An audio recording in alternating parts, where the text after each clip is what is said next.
експлоатација на Охридскиот аеродром. Преку предлог законот за даночно ослободување со цел склучување на анекс на договор за концесија со компанијата ТАП Македонија, која минатата недела е во собраниска процедура, ќе се инвестира во клучна транспортна и здравствена инфраструктура. Во главната градска болница во Скопје повеќе нема да се оперира под покиснати тавани, пациентите и медицинскиот персонал нема да се возат во темни и застарени лифтови. Операционите сали пак ќе се срушат до нула, а на нивно место ќе се изградат нови во кои ќе има најсовремена хируршка опрема. Ќе се реконструира и оделението за интензивна нега, како и лабораториите. Скопската воена болница ќе добие целосно нов лик и ќе биде додадена вредност во македонското здравство. Охридскиот аеродром пак ќе биде реконструиран за прв пат по неговата изградба.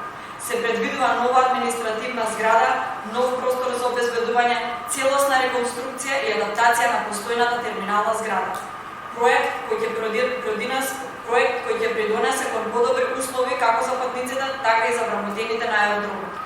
Се ова ќе биде финансирано од компанијата ТАФ Македонија, кои исто така ќе бираат и проектанти и изведувачи како дел од врските кои ги имаат спрема државата. Почитувани, ВМРО-ДПМН создава трајни вредности за Македонија да стане подобро место за секој.